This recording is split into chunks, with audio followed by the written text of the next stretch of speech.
Oh, so I thought it would be good this episode if you wanted to.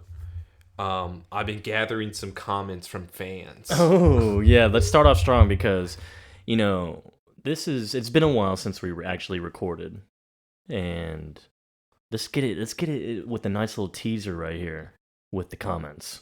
All right, and keep in mind though, I'm paraphrasing with what they were saying, but this is going to be the gist of it. Okay. All right, so our first comment is from Nicole Sager. This is YouTube, and she says, or he, I don't know, I'm not going to click on photos. But they said, Joseph is not a true fan, and you guys need to find a better way for people to comment so I could school your ass. Wow. Shout out to Nicole. Thanks, Nicole. Next one. Heard your words loud and clear. Appreciate it. Next one was from Joe Effect.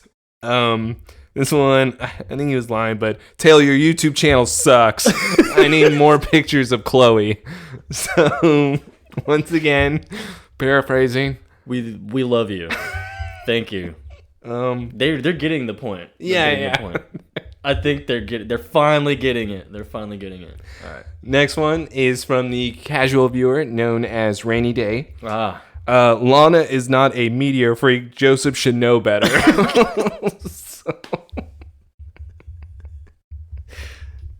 Everyone basically just said, Joseph, you're a fucking moron. Please stop. Yeah. But thank you. Rainy Day. Kind as always. Love hearing about you. Next. We have Danny Pizza Rolls. Oh. You guys are underrated. P.S. Joseph sucks. Okay. I may have added that last one. That seems more so Taylor, but because I remember seeing this comment. Okay, all right. Maybe that one was a lie at the last part. Next one is from also the casual listener, Tay. And this one was just a post where it was a villain punching Clark Kent in the face and Clark Kent being knocked out, and he said, "This is for Joseph."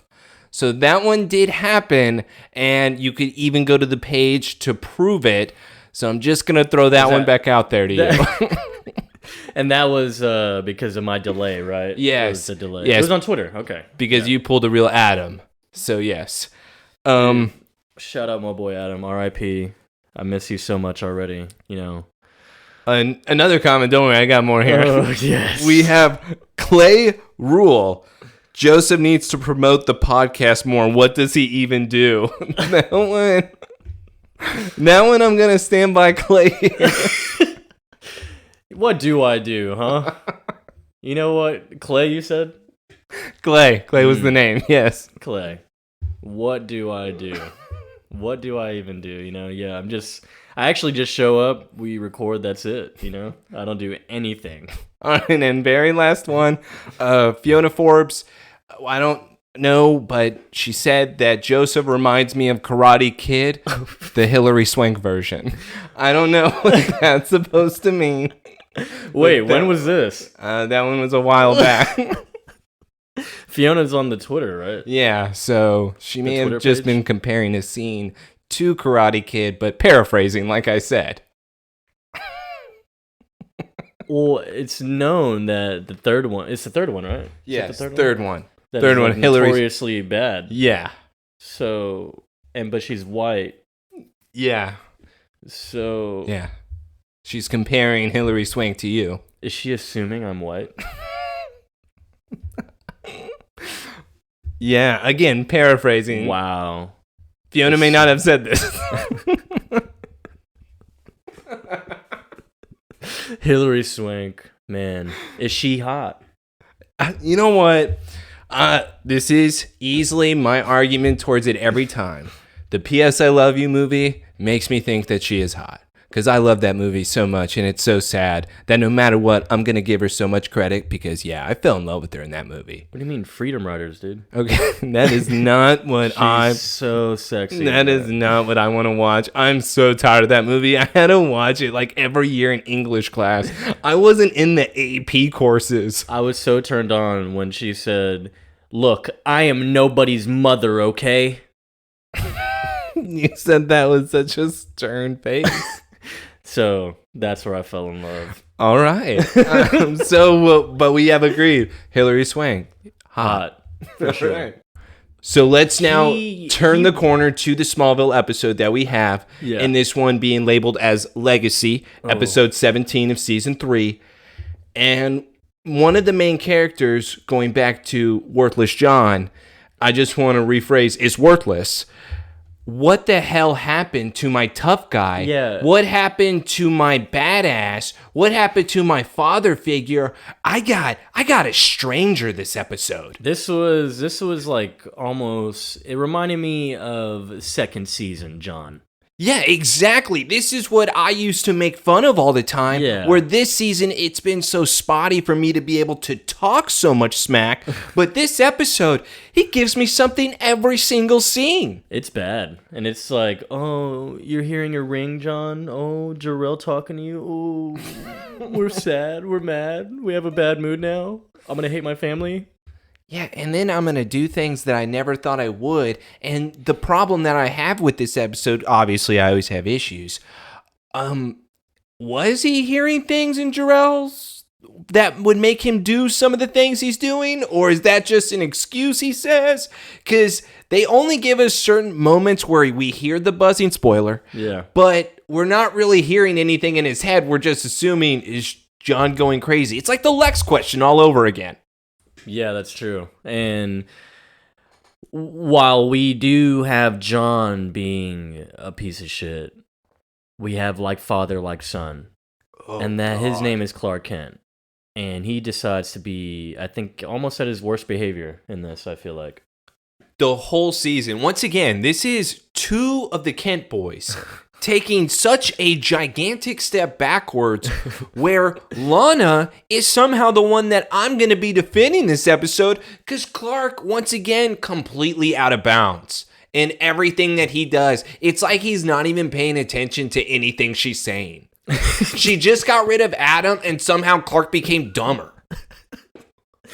He got what he wanted, now he's just going to play hard to get. Yeah, exactly. Oh, Adam's dead. No matter what, she's going to want me now. Yeah. Like, all right, what? cool. All attention's on me now. Now he's Adam. Yeah, not going to fix any problems. We're not going to talk about anything. Instead, remember how we used to be? Yeah, Clark, a year ago. Things have changed. No, they haven't. Clark is a very traditional guy, you know? He's stuck in his ways already. Yeah, I can tell. I wonder where he learns that from, which we probably find out because, okay, I can't even spoil the moment that just makes me hate John forever in this season because it's so bad. But all the John defenders out there, all of them, I don't want to hear it. Oh, I am tired of it. This episode you can't defend. This episode is so bad with John that I don't think I want to hear another defense for at least season 3. Maybe season 4 I'll hear something, but season 3, John, for me is now over. yeah, it's John. Just leave. Just leave. We'll see you later. Maybe. Does he finally die from that heart? Dude. Season finale, he's really dead. Woo! But as Taylor said, this is episode 17 of season 3, Legacy. Back as the Somebody Save Me podcast. We're here to treat the fans once again to a wonderful episode. It's going to be so good. I hope you enjoy. Keep commenting, Yeah. please.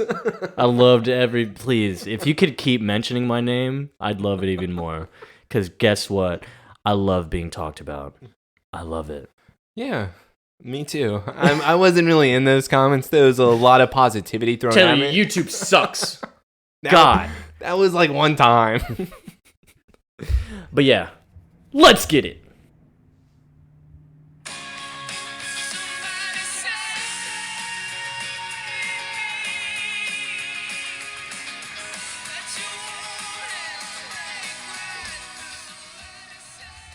Wow. So we already have Martha yelling at John because John is on the roof. And apparently he's on the roof of the barn. Sorry. The Clark barn. Yeah. And I mean, yeah, it's pretty dangerous, but I mean, it's probably pretty safe to walk up there. I feel like Okay, I'm already going to have to pause for Martha's, yeah, she's just yelling at him, John, the doctor said keep it down, take it easy. What are we doing? All right, you have a son that can get up on the roof and do this in 30 seconds. And we see where he's at right now, so he could easily do that. Even Martha mentions it. That's why we have Clark here to do this stuff. And again, this is not anything special. He's not even repairing the roof of the Clark barn itself. He's just putting in a north, south, east, and west chicken thing. Chicken wind compass. It's a rooster. All right. Either way, it's not something that's this important where he's going to really risk something serious that happens. And Martha just kind of blowing it off. He's such a manly man. Martha, you have disappointed me in this episode. I'm going to have to point her out in several scenes because Martha has also taken step back. Why didn't Martha go up on the barn? Actually, that's a good point, too. She seems pretty healthy. We've seen Martha also kind of be that woman that can take charge. She literally teaches John carpenting. So if that's all a fact, which we tend to believe it is, she should be up on the roof. She should be installing the rooster. Honestly. And we even see what Clark is doing, too. He's just off to the side somewhere. But as John is on the roof, he starts to hear ringing, and it sounds like the classic Kryptonian spaceship key ringing. And what do we see in the barn? We see that it's glowing in a drawer. Well, I feel like it's the same tool drawers that we've had. It's always in They've kept it in the same spot. Yeah, they do not move it. In fact, I'm pretty sure 3 people have now looked for it before. Granted, they were mind controlled in some. But they have at least found this key in the same area. Yeah. Maybe we should put it somewhere else. Maybe we should bury it in the dirt again. I turned my head, though, during this part, and maybe the volume was too low. But when I saw John put, like, his hands over his ears and start tumbling down the barn, I go, look at him getting out of his chores. Oh, no, what's that sound? Oh, I'm falling. Clark, save me. Oh, I can't get up. I think I broke my leg. I thought this was all a ploy. Get me to the couch. Pour me a beer. Clark, go finish my chores. Hey, can you go finish your chores? Please, thanks. Turns out it's not the case, though. I was wrong.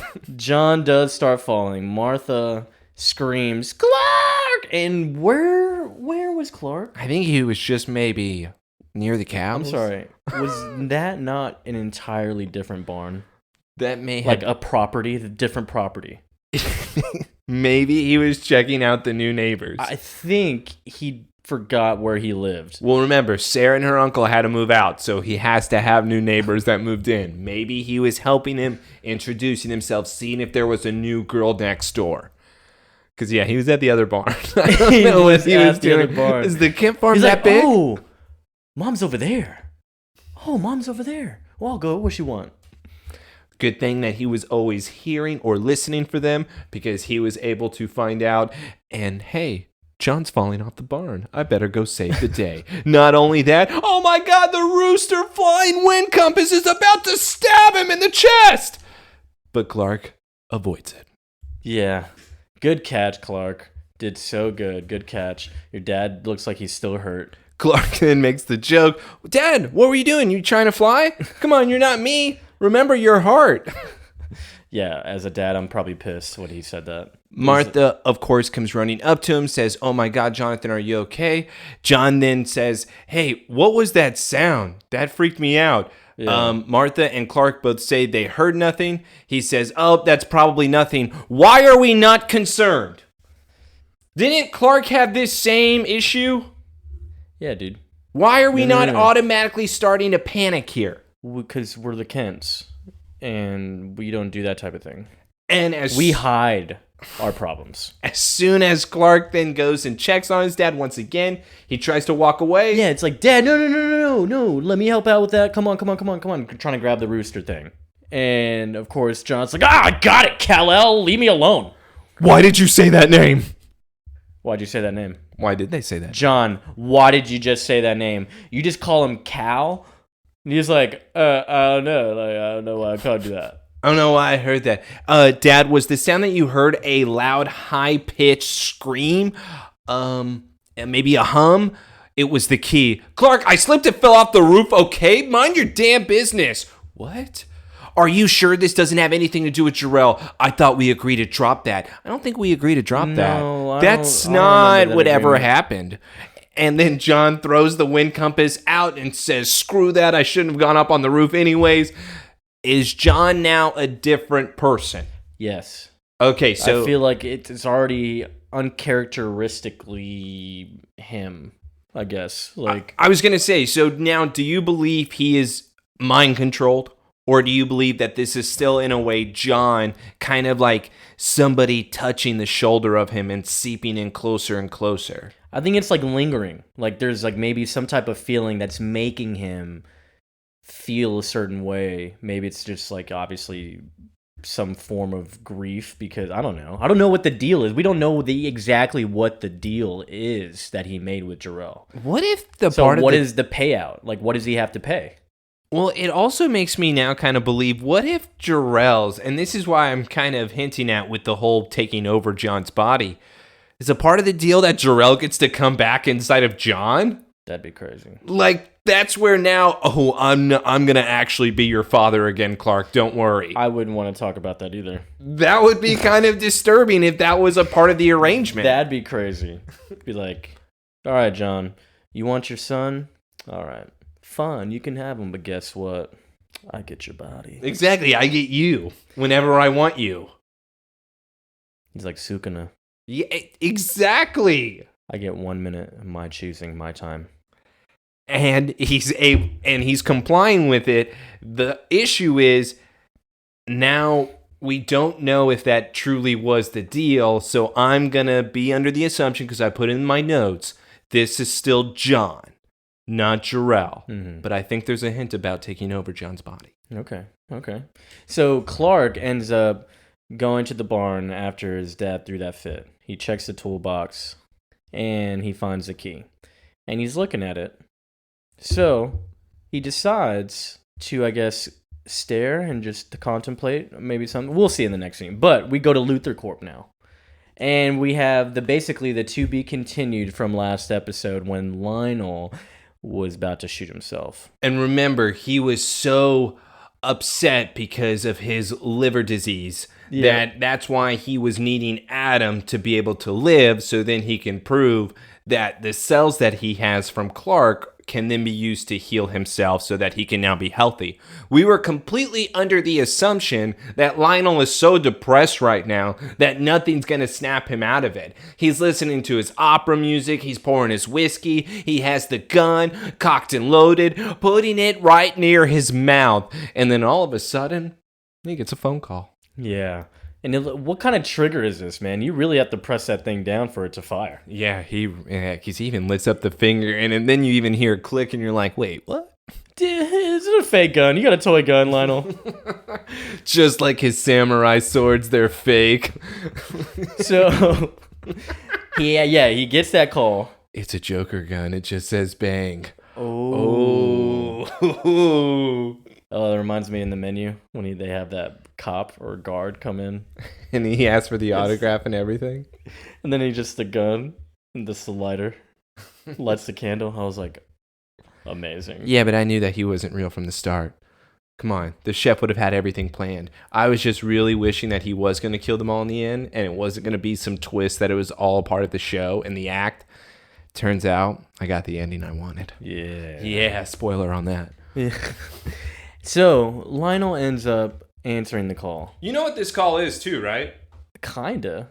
All it says is Clark's in the caves. Yeah. He's like, yeah, because he's like, he is. So this like, is all right, enough? I have the chopper standing by. This is enough for him to be able to say, screw killing myself, screw this liver disease. I'm going to go in the caves to see Clark Kent? I mean, to be honest, it's like, I think what he's probably thinking is maybe, it's like a calling. Like, oh, I got a call right as I was about to kill myself. Oh, it's about Clark being in the caves. And he already knows in the past when Clark's in the caves, things have happened. When was the last time we were in the caves? Do you remember? I think the last time for Lionel, I think it was Relic. That sounds right. Because during that time, because Clark had changed the words on that spiral-looking thing in the cave. Remember, it was flipping around. So maybe Walden era? That could be it. It's just funny that we're automatically, like, just jumped into the caves here where Lionel seems to still own them, and yet he's not still going on with the research. Yeah. Everything seems to have happened once that seal was locked up for the keyhole during the relic time. That's when then Lionel kind of gave up on it. I just find it crazy. It's like, so you weren't still continuing even though you were dying? Well, he was, honestly, I think all his attention was on the Atom thing. The Dr. Metron Tang. Labs, Dr. Tang, the blood. Blood was a big thing at the beginning of this season. It's true, and I thought, and again, that's what our primary focus on. It's just, if I have even ownership of the caves, I'm going to take that blood, I'm going to be like spilling it on the walls to see what it does. Yeah, I know. We have seen crazy shit in there already. Exactly. So I thought he would still be wanting to stay down here to then try to see if that keyhole would once again reappear. But apparently he's just waiting on Clark. And so this does show and prove that he has cameras in the caves, no? Yes, or there's still some type of security guard that's waiting outside at all times. So strange. Because, I mean, I'm thinking, like, because if there's cameras, he could easily see what Clark has done in there. A million times over. Unless whenever the key activates, it somehow messes up the cameras. Like electromagnet. Yeah, like some type of shockwave. But as we've seen, even in Asylum, Lex does not put cameras where they should be. He puts them in lobbies where they shouldn't be. No. This is how we do things, okay? So Clark is in the cave, right? And he is looking at the key, and he's talking to Jor-El. Why did you have to bring him into this, Jor-El? Huh? Huh? Whatever promises my dad made, I'll take them on. Give it to me. I need to have it. Come on, Jor-El. I'm the one you want. And now the key is starting to freak out. Yeah. And now the keyhole that was once not there is there. And we go into a black hole where now the key is rising out of Clark's hand. And the lights are now shining. We got the red, we got the yellow, we got the blue, we got the white. Yeah, but what is happening here? Because it's glowing, it's floating and glowing and beaming into the rock. And Lionel is in the cave now. And Clark immediately had to take it out of the air and stop it. And somehow that was able to be stopped immediately. And that was not something that would have, blasted Clark or prevented Clark from touching it. Somehow it's just easy to take, no, stop it. Like, you just click cancel on the download. Yeah, I don't understand how easy it was. Yeah. Because it looked like it was a struggle even to start. Like, it forced itself. Yeah. So you'd have to force to stop it. So is it then a key to a door? Is that what we're getting right now? It has to be. And that's why it was taking so long. In a way, it's like carving out the door itself. Maybe. Or was it downloading more information? And it's just with Jor-El now inside of there. Because Jor-El is somewhere in these caves too. Yeah, his somewhere. Yeah. And so maybe it's Jor-El now becoming more a part of the key, so then he can infect Jonathan even more, and then slowly take over his body. Yeah. No. I want that to happen. I just need that to happen. And so Lionel is questioning Clark. He's like, what are you doing? He's like, yeah, I just like to come out down here, I just love to uncover new mysteries. I thought you would understand that. Don't you, Lionel?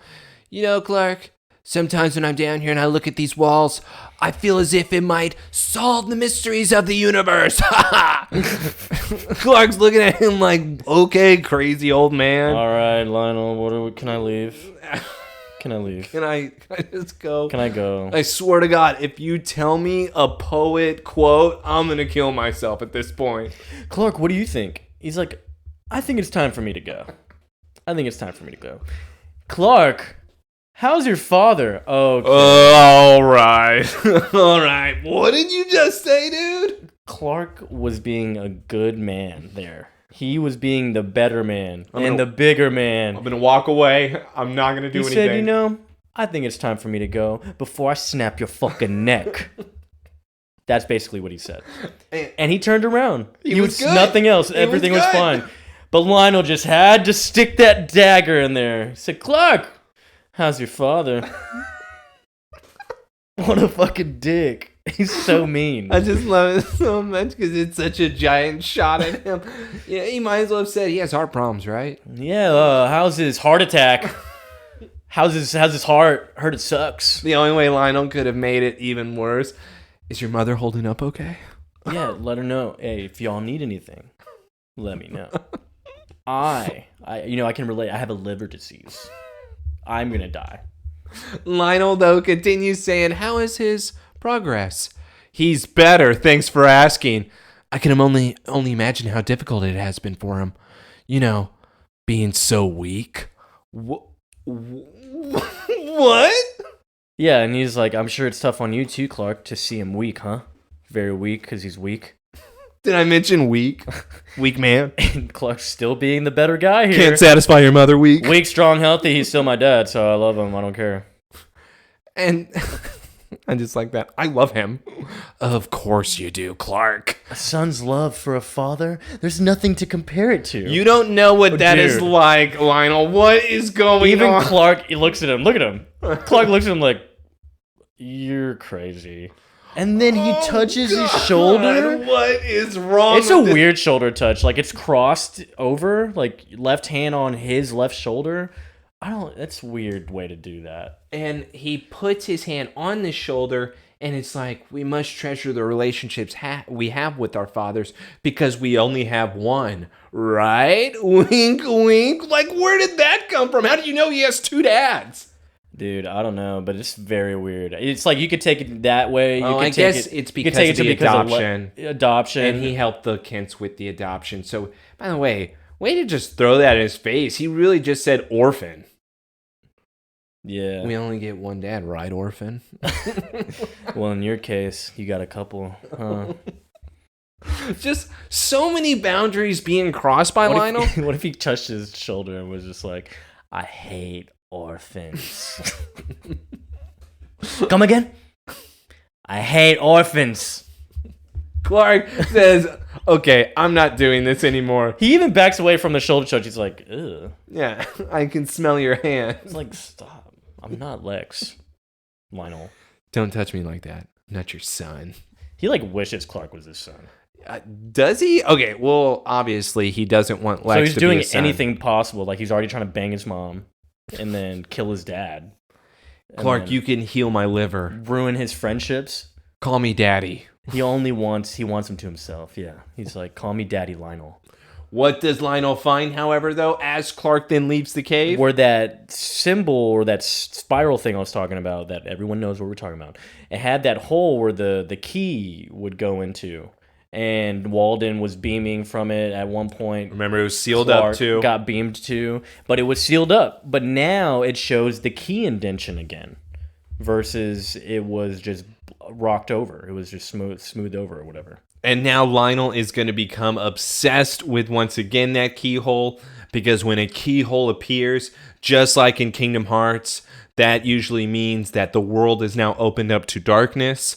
And in order for the darkness to end, we must seal that keyhole. In order to do that, we need the key or the Keyblade. And Ansem. Ansem the Wise. Oh, Ansem's so great. Especially the voice that he had. It was like two voices like echoing on top of each other. It just sounded so great. Release. Dude. Let's do that. Such a good story. Yeah, and then let's go fight Sephiroth. And lose every time. Fucking time. It's like, oh, I'm already at critical health. I think I just said hi to you. I jumped. I jumped and I'm critical health. I hit one button and I'm dead. So we came back from commercial and we got the Luthor Mansion. We have Lex. Scientists are returning to the cave on the Smallville Ledger. Oh. Why the sudden resurgence of interest in the caves, Dad? Okay, and Lionel's like, Lex, listen, something truly extraordinary has happened. I thought he was affected by his liver disease at this point. Wasn't he going to be dying soon? I think he got a very early diagnosis, so, like, he probably has, like, months or maybe even a year to live. So we were just automatically then going to put the gun to our head and pull the trigger? I mean, he was being a coward for sure. I'm just confused on this sudden transition just because Clark then showed up in the cave. I get the keyhole appeared, I get it, but that wasn't before his sudden change. It was the moment he got a phone call saying Clark's in the cave. Oh, I'm back. No more liver disease. I'm just lost. I mean, I get it. He's so happy now. Look, man. The cave, Lex. You gotta think about it. The cave, Clark. Do you remember the octagonal hole? Do you remember? It's mind-blowing. There's no way it's not a coincidence, bro. But it's interesting that Lionel is telling Lex these things about, do you remember? And all Lex can say is, no, not really. That was your obsession. That wasn't mine.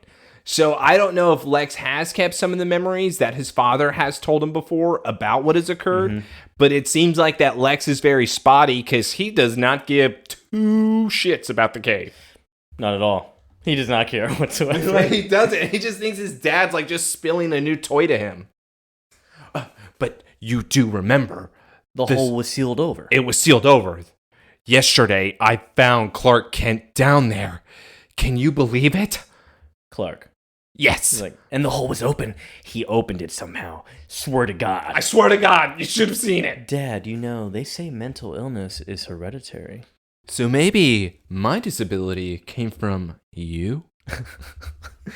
But it's funny because Lionel really did come here to try to convince him. And it's once again, and I mentioned this before with an episode, that the frying of Lex's brain in some cases have backfired on Lionel. Yeah. Such as this, where Lex doesn't have an interest whatsoever. Like, this is your thing. And if he does, it's very low-key because he's been... I mean, do you remember when he contacted the doctor from Delete? Exactly. And he told him, I want you to give me my memories back. And we haven't seen anything since on that. No, I think the doctor screwed something up and Lex killed him. I don't think, the doctor lied to him. He's already dead. Gave him the wrong medicine. But I'm pretty sure that guy's dead. Yeah, I don't know. Lex is...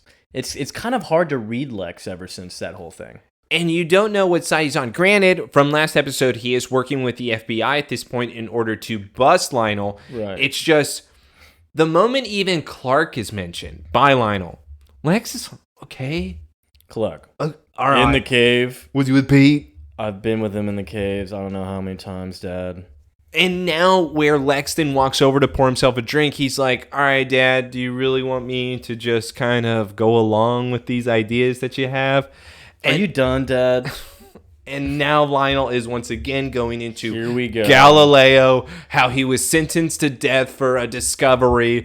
Where's the Inquisition when you need it? Don't let your friendship with Clark Kent blind you, son. Don't forget, it was Clark who discovered the caves. Then one of the symbols from the caves mysteriously appeared on his barn. The hole sealed itself up the same day that explosion happened on his farm. All right. I mean, Lionel's making some great points here. I would be probably just as obsessed. Dad, it's a coincidence. A coincidence? That's an explanation for fools and liars. Poor people. He's like, yeah, nah, poor people say that stuff. Okay. I hate Lionel. Yeah, Lionel, once again, overreaches, but I do like how Lex is not even giving in a tad bit. He looks disinterested. He's not a part of this. Lionel, come on, Lex. We can accomplish so much together. And now we have going inside of Lex's button on his shirt. He's wearing a wire. And the wire is now connected to a work truck outside of the Luthor mansion down the hill right next to the bridge. Yeah, it's like in a weird random location by a bridge and shit, but... Yeah, it's a little decoy truck for a communications company or tower or whatever, and it's the FBI. They're listening in on the combo.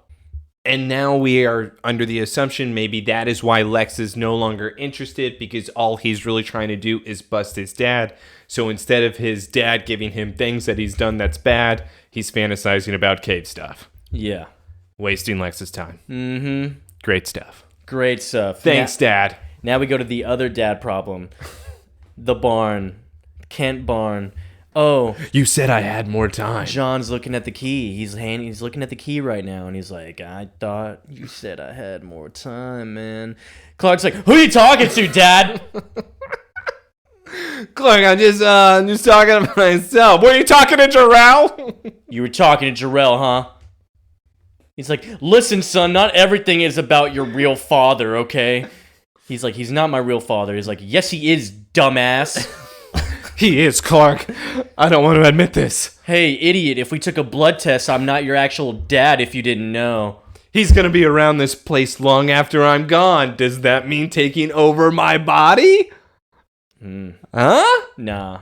I'm still going to be he's telling Clark, too. He's like, you don't have to struggle... because he tells him, he's like, you don't have to ever struggle with your like your mortality or whatever. Like you're gonna live a long time. What are you gonna have in 500 years, Clark? I'd have you. No, he wouldn't. Okay, true. Dad, what's going on here, Clark? Clark, you know what? I just regret a lot of things. Your mother, you. I just want to be able to have the opportunities that I want. You're lucky, Clark. You can live forever. Nothing's holding you down. Like, what the hell is going on? And yeah, he's over here. It's like, yeah, just, you live so long, you're going to start reevaluating your choices. Like taking me in. Oh, like how I was an orphan? Clark, no. God, you're not listening to me. There's just so many chances I never took. I have to live with my mistakes. Dating Nell. Don't let my mistakes be yours. Dating now, having a pure blood, not having you. And now, Clark, come on, Dad, you're tired. I don't know. I don't know about Clark sometimes. Take my hand. The way he hands his hand out, this is so weird. Why are you being weird, Clark? And all he wants is to stick out his hand so that John will now give him the key back. I think he's literally been spying on his dad, like, the entire day. Yeah. He was literally looking at him. Who are you talking to, Dad? Oh, you're reevaluating how I was a mistake? Oh, you must be tired. Give me the key now. Give me the key now, Jonathan Kent. He then, of course, hands Clark the key back, and he says, okay, let me just flip it in there. That was even weird. It's like he's Gollum, not able to give up the ring. The last thing we want to do is call more attention to it, Where does Clark put it? So he asked him to give him the key. Clark, not even 2 feet, bro, just turns, walks a couple steps, and puts it back in the toolbox. He puts it in His dad is looking. Like, why did you just have him give you the key? You're taking and hiding it from him, right? If his dad was really talking to the key, I think he's going to bust the toolbox open there, Clark. He's going to grab it as soon as you leave. As soon as you leave, he's grabbing it. Oh, John. Oh, where'd you put it, Clark? Clark just runs off. All right, Dad, I'll see you inside. Sounds good, son. I raised you right, dummy. Clark is not thinking straight in this episode. I'm already disappointed with his actions because, like we're even talking about, if you really think he's talking to Jor-El and you really think that the key is affecting him and he's hearing a buzzing sound, you're not just going to put it in a spot that he's now witnessing. Mm-hmm. Clark, automatically, dumb choices. Dumb. Yeah, he's high. Let's go to Talon. Yes, we needed some Talon. Shake things up a bit. So we... Oh my God! Please rewind it so we have a clear image of the title of this book. So why would he go to the Talon, Joseph? Because he wants people to know he can read. And he wants Lana to know he can read and know what his problems are because it specifically says it on the book title. So we go to it, right? We go to Talon. And Clark's already here. Handbook of Assessment and Treatment Planning for Psychological Disorders. What is that book for? What is that supposed to be doing right now? I truly think he was just blazed out of his mind, and he really took those 2 convos with his dad very seriously. Okay, does he think his dad is getting dementia? I think he thinks he's schizo or something, dude. He's like, Dad, you're tired, right? You're tired, right? He's been going up to Mars. I think we should put him in a home. Mom, maybe you're right. He shouldn't have been on that roof. Dude, I don't know what's going on with him this episode. I don't. Because even this, it's like, yeah, he's doing this on purpose for attention with Lana. Psychological disorders for dummies. That's what it should have been. Because, God, he's not reading that. He doesn't even know what he's reading. He's like LeBron James, only on the first page. Book's so good. Tell us about it. Oh, well, I haven't gotten past the first page, but I've always admired the author. And how does I'm sorry, I know it says the title in the book, but like, who's really looking at the title like that if you're working? Lana just comes over here and says, "Oh, that looks a little heavy for Psych 101." I'm not gonna lie, yes, because it's a lot of words in the title, so you would think that she would have had to have really like been at the other table just looking.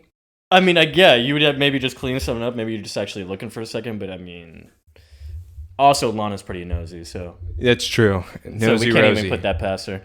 Freddie and Daphne, obviously. Yes. So, of course, we have Lana. When I was in the hospital, depression's pretty common after a major surgery. So that could be what your father is going through, because Clark is then telling her, like you said, about his problems. I think my dad's really going through something. Lana is then kind of reassuring Clark, saying that it could just be a part of it.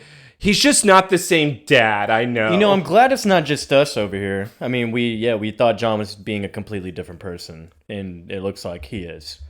Yeah, but I still feel like that Clark is looking at this completely wrong. Very. And I think he's really taken to heart the whole Kal-El thing. And I wish that he would have taken to heart maybe something is happening like you first thought, which is Jor-El is affecting his mind, not... This is a human problem. Let me look up disorders for people. Schizo? What is that? And now Clark is explaining to Lana, he's the just whole regret conversation. Been talking about his midlife crisis. Yeah, pretty much. Clark, it's gonna be okay. There isn't anything that you can't recover from. Okay. Little weird, but still, I feel like she's just trying to tend to his feelings. He looks at her, he's like, yeah, how I recovered from you. What if I screw up so badly that you can never get it back, what you once lost? What are we talking about now? I thought we were talking about your father. Well, I guess that depends on how determined you are, Clark. And then Lana gives a smile and then gives walks a weird away. Smile like, stop worrying. Exactly. But it's not an invite of, I want you smile. Are you talking about us? No, that's how Clark takes it, because look at him. He's like, He's drinking his coffee. Yep. I'm back in the door. Maybe she's right. I don't know what she said, but I think she's right. She said she wanted me. Man, she looked good. I hope she knows I was reading. Let's now go to the Luthor mansion outside with the FBI agents Dude, I don't even in think their this truck. is anywhere near the mansion. I feel like it is, because how far is their listening? I don't know, but look at this thing, They can be down a hill and still be able to hear perfectly what's being said. The wire can't extend that far. Oh, it can. And it will. All We right. are the FBI. So maybe they're a mile down the road. But yeah, so Lex is meeting up with the FBI agents. And of course, they're just following up on everything that they've been hearing. Clark's topic comes up because Lionel's obviously obsessed. And he's trying to pry Lex with more information so he can kind of get more, like, why is he so obsessed? What's he doing? Well, they're actually wanting to also get more info on Clark Kent and why Lionel would be so interested. Lex is then having them refocus, because Lex, I don't know, is going back to what we've said. I don't know where he stands right now or what he's even thinking, but it seems like he's either protecting Clark or just making them believe that Clark has nothing to do with anything. Everyone's dumb. Yeah. Like, Clark's just a kid. What are we even talking about? But the FBI agents are still pushing forward here, where Lex then has to remind them, listen, before me, all you had was some creative bookkeeping, and now I'm about to give you some illegal cellular research, crimes against humanity. Just leave Clark out of this. So again, is it protecting, or is it Clark really doesn't have anything to do with anything? It's so hard to say. I really don't know. It's like you truly don't know. Well, because even the FBI agents are talking about how, remember when he said the mystery of Clark Kent? Remember how he said that you had an entire room devoted to Clark? So if you have an entire room devoted to this kid, isn't there something about him? No, I'm just obsessed. I don't know how else you can explain that. They're just a really cool family. Really cool family. I don't know how else you can explain this, but Lex is then going to avoid it. You know what? Maybe I'll speak it to a microphone so you can hear a little clearer. Stay the hell away from Clark. He's a nobody who's pals with Virgil Swann. And then another FBI agent comes from behind. And now all of a sudden Lex says, I had no idea about that. Yep. Because he's aware of who Virgil Swann is, I'm sure. Well, it's another billionaire. And there can't be that many in Smallville, for God's sakes. And of course, where do we go? What was that city? It looked like a whole city. It looked like New York. Dang. Think he's in New York? That's what I think. I think he's in New York. I think maybe that's where they shot it. Metropolis? Could be Metropolis, but I don't know. Is there 2 billionaires allowed in Metropolis? There's probably several. I don't know. I don't think the Luthers would allow it. They own that city. Forget about it! Forget about it. So Swann starts rolling up to Lionel. And he's in his building, I guess. Corporate titans don't often show up at my doorstep unannounced. Lionel then laughs, says, I apologize, but this is a matter of some urgency. I've been wondering when you'd be finally walking through my door. How does Swann know this? Yeah. And also, we do need to point out the fact, of course, we have Virgil Swann reappearing once again. This is Christopher Reeves, back in his later days, confined to the wheelchair, still acting like a dope G, bro. And so Lionel's like, oh, so you know why I'm here then. It's like, I think perhaps you've been reading my emails to Clark Kent, huh? You know me. My transgression doesn't seem to upset you. I'm a scientist, Lionel. Curiosity is an admirable trait. And now Lionel is still staring and smiling. He's a little bit in awe. You know what, Dr. Swann? I'm the conservator of the Kawachi Caves. If you could tell me what is written on the cave walls, I would agree to hand over that conservancy to your foundation. What do you say, pal? Forget about it. Well, thank you. But no, that language remains a mystery to me as well. Are you aware that one time there was an octagonal keyhole on the wall of the cave? And now Swann has the worst poker face I've ever seen. He looks down, and obviously Swann knows a little something. Yeah, he's playing a little game here, And Lionel's explaining to him how it was sealed up a few months ago. Now it has unsealed thanks to your friend Clark Kent after he had been down there. Oh, then you don't need me, Lionel. You need a locksmith. Ha ha ha, billionaire joke. Yeah, see, the key was once in my possession, but it was stolen from my safe.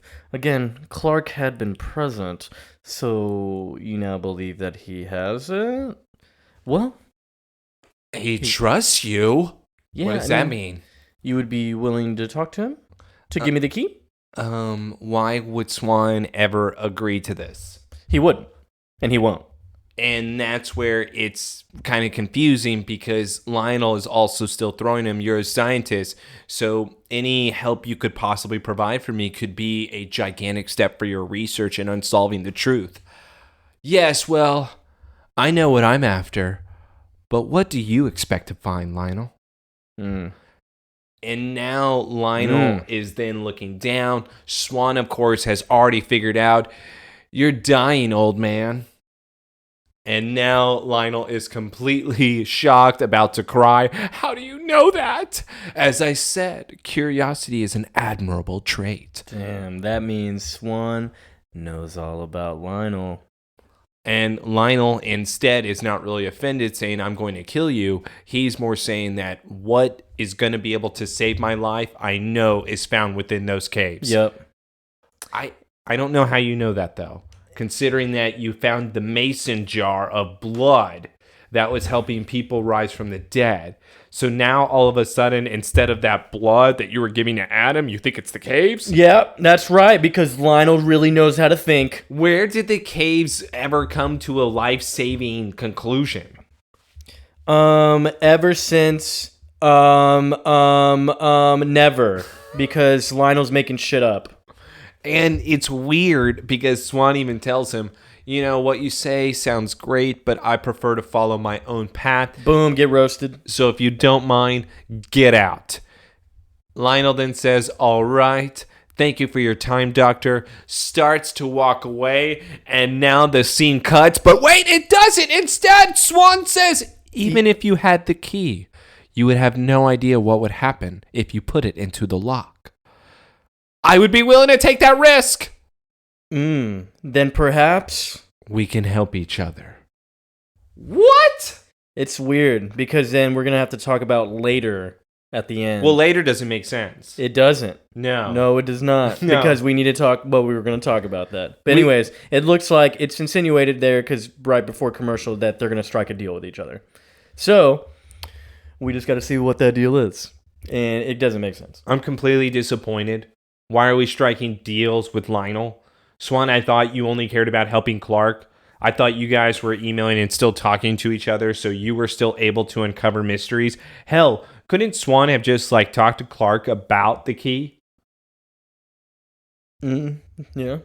Why wouldn't he be talking to him about anything, even Lionel coming to his office first? Instead, it seems like that Swann had his own alternative motive, but I don't understand why. You had the guy telling you things and telling you what he knew and possibly even telling you everything that he found. So why the sudden change? Why the sudden, no, I want it all right now, my way? It just seems like such a character shift where it's, I don't know, it doesn't seem necessary. Clark was giving you everything. But, you know, I don't know. Yeah, Swann, this is his it's a strange last appearance for him. Yeah. You know? And this will be his last appearance because he unfortunately died R.I.P. shortly after this. Yes. Christopher Reeve did die. And it's a shame because I'm really wondering, without that occurring, where the character would have been taken. Besides with season 3, if they would have just continued him onward and onward to season 4, season 5, and he would have been more of a reoccurring character. It just sucks that this is where it ends because we'll get to it. The end doesn't make sense. Let's go to the caves now, though. Caves! We go to the Kawaji Caves, and man, this looks like the original setup he had when Walden was around. This is the exact setup. It's the exact same setup. So he has a whole bunch of scientists in the lab, like whatever, I don't know what you want to fucking call them, but I'm afraid I've invaded your sanctuary, Clark, because Clark shows up and he runs into Lionel. Well, and he's like, what are you looking for? He's like, you tell me. You tell me, high schooler. How'd you open it, Clark? I don't know what you're talking about. I don't want to play games, but obviously you were able to make something happen in this cave wall that then allowed this keyhole to appear. I'm starting a paper assignment. I don't think you want to start talking about unusual obsessions, Mr. Luther. Yeah. I hate So Lionel. He's trying to then reverse it on to Clark. Is Clark and Lionel then playing a tit-for-tat game here? Here's what I don't understand. Clark, just leave. As soon as I saw that, I would have just left. Yeah. Like, what you're making yourself seem more suspicious guilty now. And yes. It's like, oh no, what are you gonna find, Lionel? No, I don't know what you're talking about, dude. No, unless you want to talk about blackmail spies, me. Well, and Clark even throws in Lionel's face. Well, you know what? If you think you're going to tell, I'm going to tell because you blackmailed my friends to spy on me. That's true. Clark, I believe that we're put on Earth for a reason. And our task in life is to find out what that reason is. So you know what, Clark? We can't do that alone sometimes. Clark is left there saying, what the hell did he just say to me? He's so high, you think he's going to understand that? He couldn't even understand his dad's stupid problem. He thought he's schizo. And Now, Lionel then walks away. Clark is still left there dumbfounded. And he then says, well, you know what, Lionel? You're never going to find what you're looking for. Why have we not left? Why did you say that? Why did he say that? You know what, Lionel? You're not going to find what you're looking for. And Lionel, of course, it's validating it for him. Well, Lionel also says back to Clark, I'm much closer than you think. Okay, he's not. He's not. Right, he's not. Like, he's missing a very important piece of the puzzle He's here. back to square one. It's like square one was removed from him, so there was nothing. And now square one then reappeared, and he's like, I'm back. Yeah. Oh, no more liver disease. I'm healthy. Anyways, now we have, right after what he said, I'm much closer than you think. Oh, look, the feds are showing up at the Kent property. We have about 8 cars. They're G-men. G-men. They got the government vehicles and plates. Zooming up, Martha comes outside of her home's like, oh my God, what are you doing? What's going on? Martha, I'm Agent Tobin. You can find everything you want inside of this warrant. We're going to search your property. Martha, for some reason, decides not to read that warrant, and these guys are just destroying this house. I don't even know if this is like actual protocol or they're just being really rude and excessive. Because they are literally, I think there's even one point they pick up something just to break it. Yeah, no. Do you not see like that guy? That guy right there, he literally looked at the bag and just threw it. He literally grabbed something and just chunked it at the wall. They're not searching. I'm sorry. They hired these people because they just love making a mess. Martha then runs over there because she notices that one of them is about to open the toolbox with a pair of pliers. But she can't. It cuts off. We don't get to see if, I guess, they take it or something. The lock is undone. So we get to my favorite part of the episode. We're going back. Oh, this is your favorite part? Yeah, we're going back to the Talon. We're going back to the Talon. And we have Clark. Oh, it's closed up shop. The Talon looks closed. Chairs are up. Lana's coming up behind Clark. Clark is making a phone call. It just got done. Clark was using the phone, and he was talking to his mother. And he just said, I'll see you soon. On that phone call, Martha did not tell him what the FBI was doing. Yeah. Okay. Just let's keep hanging on to what Martha is doing in this episode. So that's already a little bit weird of her. Now let's continue the scene between Lana and Clark. Ah, yes. So... And I felt my spirit pray. Thanks for the phone, Lana. And she's like, Clark, what's going on? And what Clark then says to Lana, my dad kind of went AWOL. Did not mention the FBI. He just said that my dad is not at the farm. Wait, what? So he just went missing. And he's just not there anymore. He went missing. He was halfway through his chores, and then he jumped out of the truck and he said, screw this. Dude, that is... I'd be freaking out. My dad'd be doing some crazy shit like that. She did not tell Clark about the FBI agents. No, but it's cool. She'll tell him later. And now Clark says, I'm sorry, Lana, that I'm dumping all my problems on you. Yeah, he's never done anything like this before. Lana then says, hey, you know what? It's going to be okay. And she grabs his hand and she tries to make him feel better. Clark, I didn't mean to unload on you like this, but I really did mean to. You never have to apologize for opening up to me. Because you never do, and you still have never told me any secrets. And he smiles, and then they're looking at each other's lips, and now he goes in for the kiss, and Lana's like, wow, I've missed this, but like, oh, it's so wrong, oh my god, and they're just doing a nice little semi-raunchy makeout real quick. Such a wet makeout going on right now. And he's like, Lana? Because they stop. Lana is pulling back right now, and she says, look, I know this is a stressful time for you. No, that's not what this is about. It is. And yet you are once again playing with Lana's emotions right now, making her think something that's not the case. Clark then, of course, makes the situation continuously worse to this woman. Lana, I don't want to look back like my dad and wonder what my life could have been. You know, I don't want to marry a Martha and, like, could have had a Nell. Goes in for the kiss again. Who is he, Adam right now? And then Lana then pushes him off and says, look, we've tried this once before. You said there was nothing that could keep somebody apart if they really tried. I wasn't talking about us. Yeah, she was. That's what he thought. He was talking about his father. No. And reading a book about dementia. Remember that smile he had when she left? He's like, yeah, I got it. I'm in.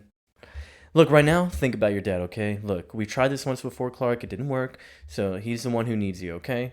Look, and she's trying to smile, and dude, she's taking it hard here, bro. Yeah, this is kind and of... Clark's just like, yeah, you're right. I'm going to leave now. Not even say sorry. Walks away from her. She is completely crying. Goes back to her Windex and starts scrubbing again. She's so mad. She's shaking her head and like doing like the smile, like pissed off. And I don't blame her. Dude, he just walked out like he did nothing. Like he did. Like, and in a what way, happened just didn't happen. He stole a kiss. Like he stole a kiss that was not deserved.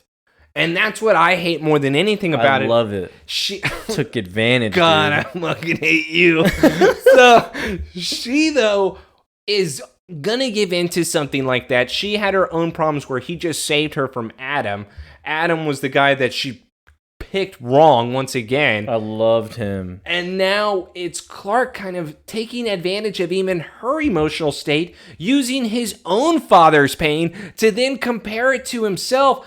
I didn't like anything that he did there. He's a gentleman. He stole that. He's a gentleman. He didn't deserve it. Stop. He is a gentleman. What is he a gentleman on? He really is in tune with his emotions. And my other problem that I have is before we get to the next scene, because Clark does say, oh, I know where my father is, don't you worry. Before we get to where his father ends up being, I just have to say, you still have not been honest with Lana. Yeah. What makes you think that you can be with her? And her even saying, we've done this before. Who cares? Who cares, Lana? Let's just go back to that. Yeah. So then we can run into the same problems over and over and over. Like, what? Oh, yeah, you know what? I should think about my dad, huh? All right, I'll see you later. I'll see. Hey, I'm going to get another kiss later, though. It was a good kiss. It was a good kiss. Like, fuck you, Clark. Come on. He's the best. I would love for him to be my boyfriend. Or just my friend in general. I mean, he's pretty shitty. You know where my dad goes, though? He goes to the cemetery. Hey, like father, like son. I bet it's 4 a.m. too. He's looking at Hiram and Jessica Kent's grave site, which are the grandparents. Dad, Mom and I have been worried sick. I wasn't just making out with a girl, not thinking about you. Like, God, you total cockblock, Dad. What? I was totally knees deep into Lana, bro. You just ruined that. Mom called me, cockblock number 2. Oh, worry about Dad. God, it's always both of y'all. One or other, like. Do you want me to be with her or not? Haven't you guys been wanting this? Yeah, I don't get it. God. Dad. God, Clark sucks. When I'm searching for answers, I turn to my dad.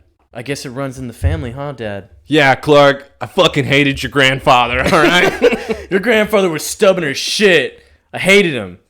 God. And believe me, Clark, I wasn't nearly the son you are. So, my mother used to say that my father and I were two sides of the same coin because we were so alike that we just hated each other because we were so alike. You know what I discovered, though, Clark? Maybe the fathers on Krypton are just like the fathers here on Earth. What? I'm your father who turns his back on you when you need him the most. What? I mean, I'm your father who forces you to run away. I don't know if that's the case. My father never would have done that. You and your father didn't talk, John. Wait, I wish I had his strength and wisdom. You just said you hated him. Dad, you do. Hey, Dad, I've been reading this book, and I think I might know what the problem is. If you just stop talking real quick, I'll tell you that you're actually bipolar. He signs a doctor's source. Oh my God. That would have been what I wanted to see, is Clark diagnosing his father. Also, is John... Dude, Clark... I know where Clark gets it from. Clark ran away because of something else. He ran away because he was being a little bitch. Your father who forced you to turn your back on things. John, that was like a year ago. I feel like he didn't even do it much. Like, what he's blaming himself for, Clark ran away on his own. Like, that he did. That was like something with him being a little bitch. Nothing to do with his parents. No, not at all. But John saying that he did kind of force Clark to turn his back on finding things out, that's what I think John may be implying here, is that he was always the one that did not want Clark to uncover his origin. So maybe that's what John is saying. I held you back from being able to do that from those opportunities. It's just still like, yeah, but you wouldn't have let Clark go. And he also said, I turn my back on you when you need me the most. And I was like, dude, you've taught him like how to control his powers. You went to go whoop his ass in Metropolis to bring him home. Yeah. Cal wanted to break your fucking back. And I think that's what Clark is even trying to explain to John is, no, all that's a big bunch of BS. I need you, Papa. I love you so much. You're the best. I always need you around. I love you, Papa. Let's go home. And I may have a dad, but you're my only pa. I know he's my father, but he ain't my daddy. And now it's a sweet moment as they walk back through the cemetery. We can see John's truck there in the distance. All the smoke, from the sewage. All the smoke just coming out of nowhere. Yeah, that cemetery is on a bad piece of land.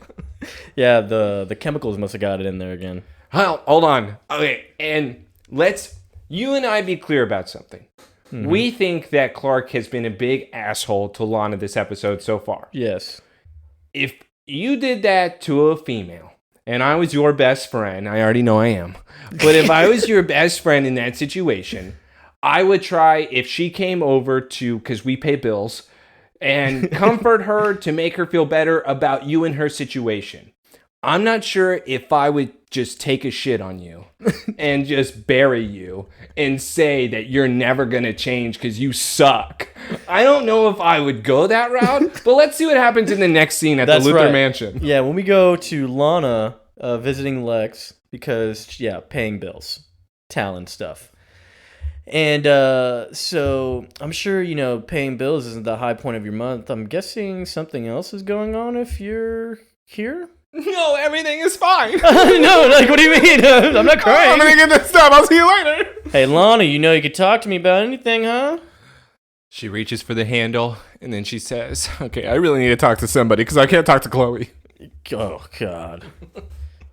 She turns back. She starts walking back to her seat, and she says, I want to believe that someone can change. Someone is able to change, but if they give you every reason to not believe them, do you think that there is a chance that they can still change, even though I'm losing faith? I'm starting to lose faith. Lex then looks down and says, we're talking about Clark, aren't we? I've been talking about this guy all week. Let me tell you. Clark? It's Clark again? Well, good thing I have a whole room about him. I can tell you exactly what's going on, Lana. Lana, follow me. Look, just explain it. He came by the Talon earlier, and she's crying, by the way. He kissed me. Lex is then looking shocked. He kissed you. Well, isn't that what you wanted? Yeah. Of course. It's just like, God, it's like she doesn't know if she does want that or not. It's still going back to what you and I have talked about, which I think is the sum of her emotions. He's giving me nothing as far as saying that, yes, I have changed. He still hides things from me. I just want to be able to be with this farm boy, but yet I still have these walls that I'm not able to break down. So if I were to jump back in, do you think that a change can occur? So it's kind of, once again, her problem of being able to change the bad boy. Clark, in this instance, just has his own secrets that aren't the bad boyness. Lex, the only thing I know about relationships is that the character of someone and what they do Oh no, not yet. So he says that someone usually winds up getting hurt in a relationship. Okay, good advice. Wonderful. And he's like, you don't think I can trust Clark to not do that? And I don't think it's about trust, Lana. You stupid idiot. It's like the German poet Rilke said. A person isn't who they are during their last conversation you had with them. It is who they are and who have been throughout your whole relationship. Lex just said, no, Clark cannot change. You should probably find somebody else because he's always going to break your heart. By the way, did you know he's my best friend? Yeah, hey, my little brother sucks. Don't date him. Adam was kind of cool. But he's dead. Where was this advice with Adam? Where was stay away from this guy, Lana, from Lex? Instead, it's Clark's my best friend. You should know he sucks. Yeah, why would you date him? Like, he's not good for anybody. He's not smart. Oh, you read a book? I have plenty of books. Let me tell you about the German poet Ricky. Yeah. Rick.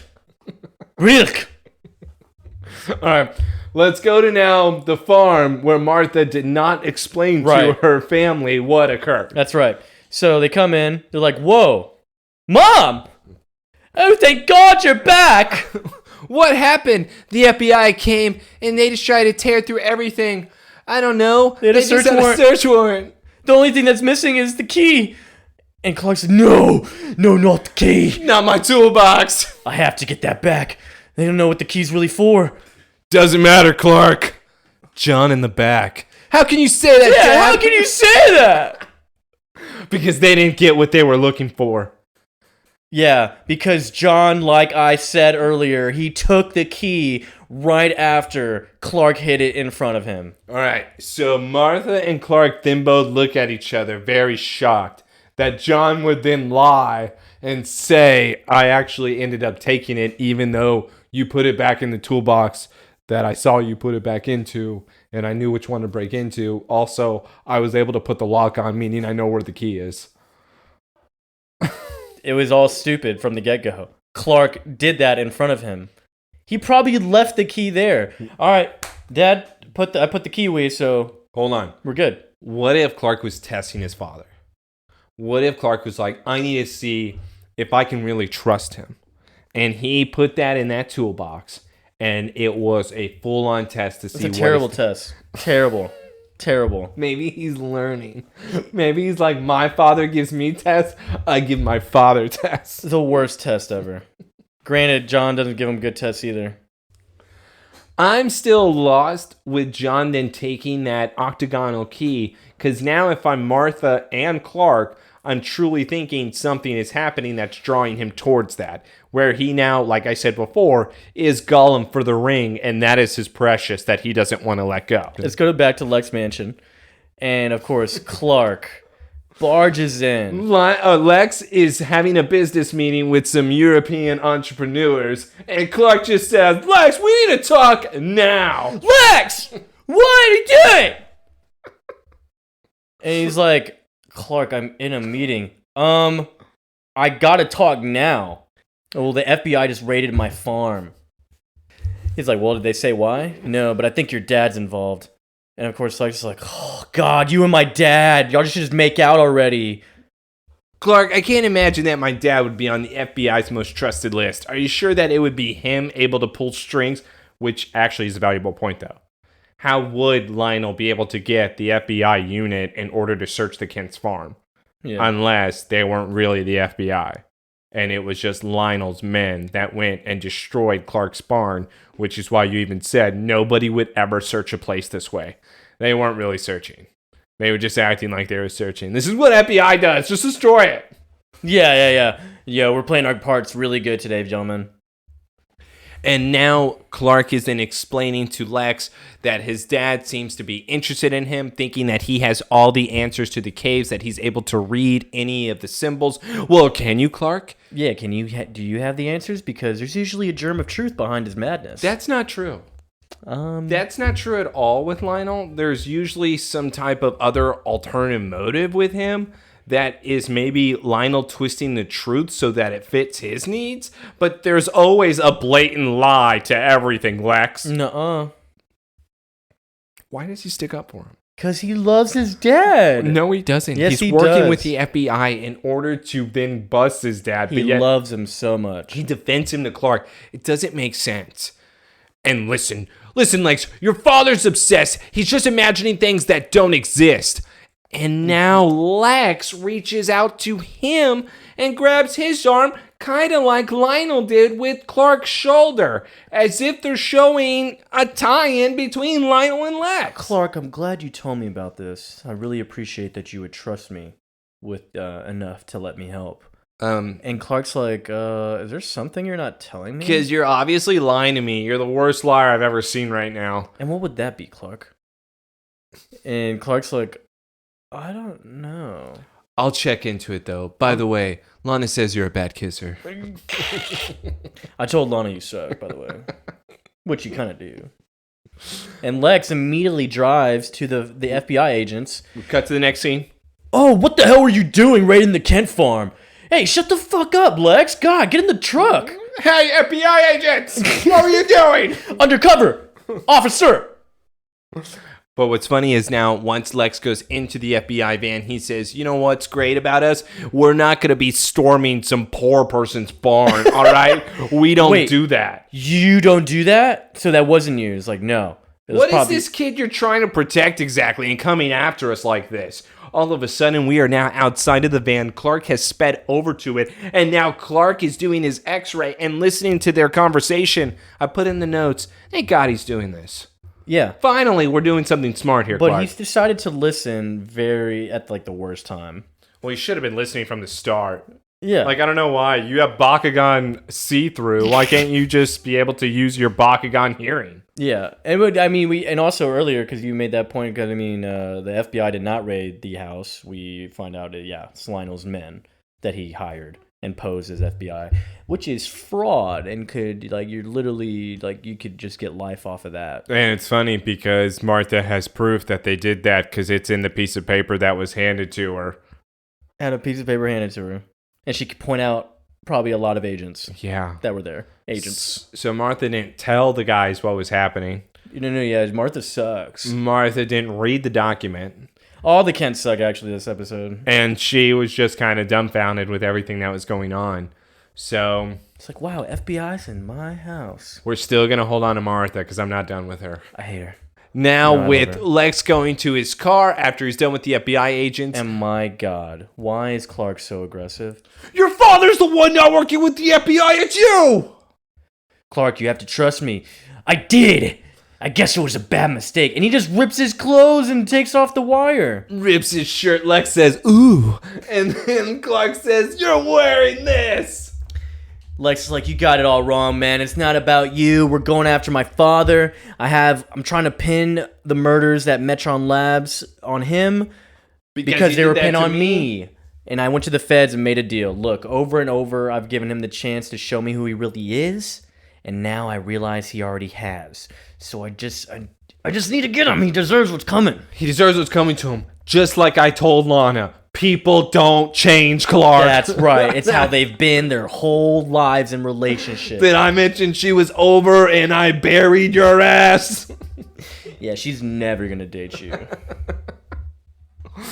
And now Clark even says, well, I guess you don't care about people's privacy. Clark, this wasn't about the FBI. This wasn't about anything. Obviously, my father was the one impersonating the feds. The question is, why?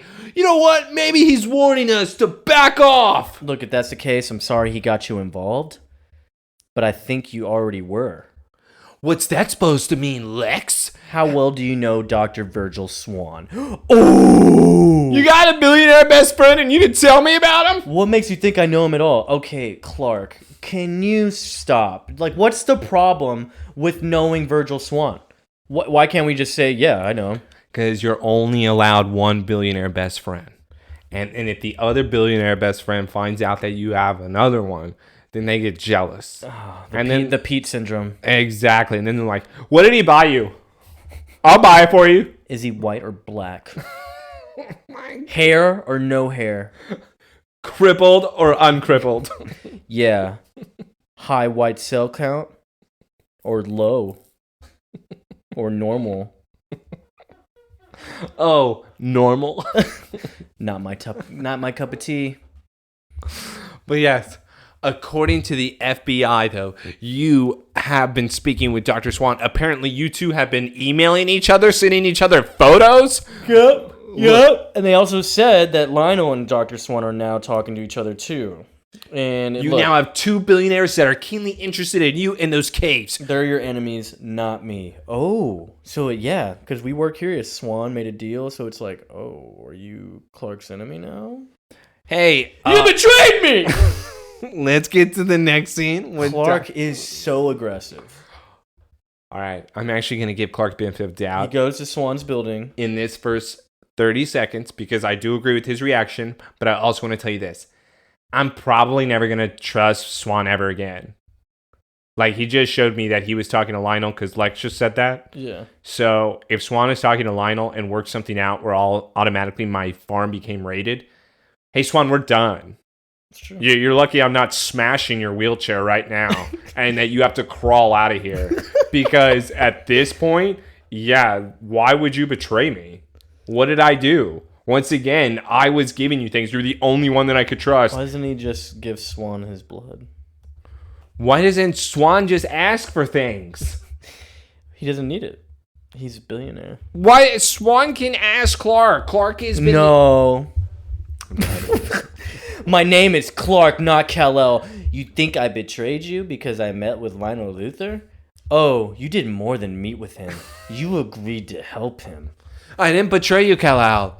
I promised you your secret would never leave this building, and it hasn't. And my involvement with Lionel Luthor is in your best interest. That's a lie. There's nothing with Lionel that would ever be able to be in the best interest of Clark. That man has done nothing but cause my family pain. Okay. He bought your mom a watch. Was he the one that caused the explosion on your farm, Clark? Did he make you run wild in Metropolis? Weird low blows. Weird low blows. I'm never telling you a damn thing ever again in my life. And again, I'm going to smash your wheelchair right now because who the fuck do you think you are throwing those things in my faces when we've even just said you don't know what happened in Metropolis? You don't know the scar that was burned on my chest. You want to talk about that, bro? You want to talk about that?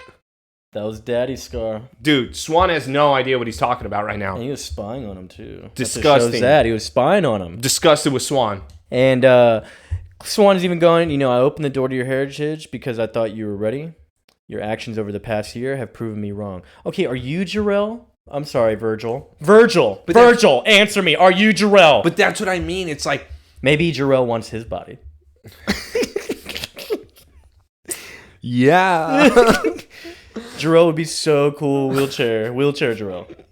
No comment. Wheelchair Jor-El. Not going to comment on wheelchair Jor-El. He'd be the worst. He would have people carry him as if he was the Persian emperor from 300. I can't move. All right. But yes, Virgil. I'm completely offended by this.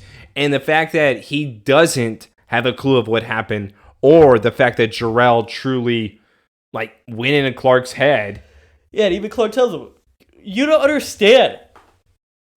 There was another message in the ship from my biological father. Swann seems a little shocked. It said I was sent here to conquer. And now Swann is then looking at Clark. I don't have all the answers for you.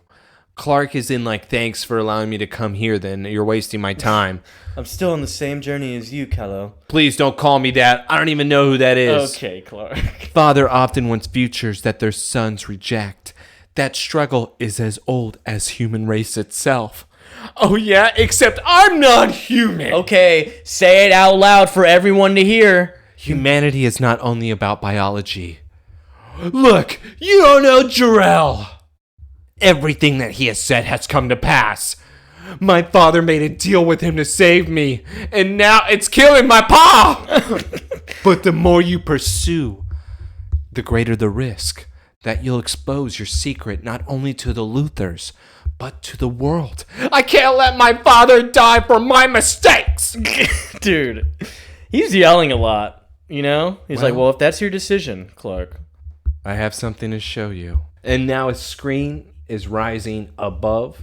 Or not above. It's rising below from the ground. It came out of the ground or something. Seriously, that's a billionaire screen. All right, billionaire screen. And we got another, I guess, message. Kryptonian message. And Clark is reading it. It says, I am waiting. It must be from Jor-El. That message actually didn't come from the stars, Clark. It originated right here on Earth. What? Huh? But I believe the message was not for you, Kal-El. Yeah, not meant for him. Message is not meant for Kal-El. So who would it be meant for? Would it be for John then? I guess, because now we go back to the barn. Toolbox is glowing because John put it back in the toolbox. And so John is now going to the key. By the way, they fix up the farm really quickly. Clark. Yeah, he can do that, but he can't get on the roof. And so now John has the key. And yes, it looked like it was calling for him. So it has to be, bro. I am waiting. Yeah. Maybe it's from the cave. Like maybe it's the door. Like I'm waiting to be opened. And so John then takes the key and he leaves. So, but that's what I mean. And that's why I even put in the notes here, which is why I'm not backing off, that I am waiting. It's like, all right, Jor-El is finally ready to take over John's body. John's body is now going to be his vessel. This is going to be some get out shit going on right now. Mm-hmm. And that's what I'm still under the assumption of, because even that message, the I am waiting, it seems like that it's maybe imprinted in John's head. Because here's my other question to you. Where did Swann get that message? He said the stars did not write it. So where was that message written? Well, he has some type of, I don't know why he can't detect where it came from. Like, how do you know that message? He detected where it came from in space. Exactly. And it being in the stars, what, you can't tell me where? Did you find it on a car? Was it on a poster? Hey, dude. Was it on a billboard? Right. Virgil. So let's get to one of my favorite parts. Oh. Because this is going to show why Martha may be on the sauce. So we are back at the Kent house. It's still a mess. Yeah, the farm wasn't a mess because Clark cleaned up his area. Yeah, it's his barn. We all know it's Clark's barn. But he's not going to clean up the house. Right. Mom can do that. I have a loft. I don't live in here. Clark runs inside of his house as Martha's cleaning up, and Clark says, "Where is Dad?" Oh, don't be too hard on him. Your father can't do what he used to around here. Mom, no! Remember all the voices and him taking the key? Why did you let him out of your sight? Mom, what are I don't think it's that simple. What are you talking about? Oh, Clark, he just went out for a milkshake. Like, Martha, what are we doing right now? She's not doing anything. That's the problem. She is not concerned. I just went to see Dr. Swann, Mom. She is just lost in what's happening in this episode. He thinks Jor-El is trying to make contact with him. And I think the way Dad's been acted, I think he's getting the messages through the key. What would Jor-El want with your father? Martha, no! I don't know, but he said Jor-El was waiting for something. And, like... Do you know where Dad went? No. Yeah, does she tell him? No, how would she know? You searched every inch of that farm. Let's go inside of the caves. We're at the caves. We have Lionel and his scientist. And he's talking to his guard, who was the FBI guy, the head dude. You're telling me you searched every inch of that farm? He's like, no, we didn't find it. We didn't find it. Oh, guess what? Get out of here now! Get out of here! Oh, get out of here! Oh, I'm running. John immediately comes in, tells everyone to get out with his shotgun, and shoots the laptop that's sitting in the corner. It's like, you have no right to be down here. Okay, so this is where I kind of agree with you then, with the body takeover. Yes. Because why? Okay, John, I know he knows that Lionel is legally the conservator of the caves. Yes. He has, if anything, you shouldn't be down there, John. Well, and John has even told Clark that he can't do anything because Lionel has that ownership, so just stay away from the caves at this point. Yeah, and it's like, you have no right to be here. So then, that's not John talking. That is I feel like it's a Kryptonian. Like, you got someone saying, no, you're in my house. Like, you should not be in here. And also, the last time that we saw John acting like this, I think, was Nicodemus, where it's barging into a place with a shotgun, just demanding things. So, once again, where he's not in his right state of mind, I'm just still questioning, who is this John? Because to your point, with him saying you want something that doesn't belong to you, where is this coming from? Unless this is Jor-El having taken over, about to get rid of the problem that's been bugging him. Yeah. Because you're preventing Kal-El from being able to come down here and to use the key to open me up. Like, to allow me to escape this prison, perhaps. Perhaps. Yes. And he even tells Lionel, he's like, you want something that doesn't belong to you, and you're never going to get it. Listen, John. There's things that exist in the world that are just too powerful for one person to be able to control. So, did I mention, how's your wife doing? Yeah, how's Martha? She need a new watch? Okay. And John then pushes the gun. Immediately, he's like, I'm sick and tired of talking to you. Like, this is your last warning. Stay away from my son. It's like, if you raise your son the way I raised mine, maybe you wouldn't have to protect him. That is not true. Whoa. This is, honestly, I had to pause it when I was going through the episode, immediately put in my notes, you're a goddamn liar. Lex has, when guys have broken into his place, the tattoo boys, bent over on a table. That's right. What do you mean that maybe if you raised your son the way I did? My son has saved your son's life. What has your son done? I think Clark has even saved Lionel. He has. And remember the gunshots from Van? Clark has saved your son countless times. I just want you to name me one time your son saved mine, Lionel. Yeah. Name me one incident. Go ahead. It's one. I'm disgusted. It was what gross. A liar. That was just something, like, just to throw in there. I don't even know if, like... I also put in the notes, John, we could shoot him now. Yeah. We're done. Shoot his leg. Yeah, we're done. Shoot his knee. No, shoot his knee. I could see Lionel with a cane. Exactly. Or, just shoot both of them. Shoot Yeah. both legs. Yeah. Have fun with your buddy Virgil. Yeah. Remember Lieutenant Dan? Kind of look like him. Fuck. No, weakness isn't something you're born with. You learn it. And Clark learned his from you. Oh, bro. By the way... We are shooting him. By the way, your wife misses me. Yeah. She never told me I was weak. And then John just hits him in the face with a shotgun. We now have heart problem versus liver problem. Let's see who wins. Who's really terminal? Who's really terminal here? And yeah, we're just shoving each other on everything. We're having a whole grown sparks flying everywhere. Man fight. I'm surprised they're still going. They'd be out of breath by now. John then whoops him where Lionel then is falling on the ground. John about to jump on top. Lionel then kicks him off. Lionel then gets the upper hand, headbutts him. John now seems to be knocked out. Lionel then throws him into the piece of glass, then goes up to John, punches him in the face, says, "Bitch, I'm taking your wife." Dude, he starts eye gouging him. Grabs it, and then before he can finish him, because let's all just pause, John lost the fight. Yeah, he lost the fight. He lost this fight. Yeah, he just went blind. John lost the fight. He had a shotgun. Lionel. He had a shotgun. He had the weapon. He's a bigger guy. Is he? He works on a farm. Yep. Lionel does nothing all day long. He couldn't even pull the trigger.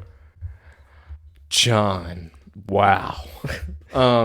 Any defenders of Jonathan Kent out there, no more for the rest of the season. We are done.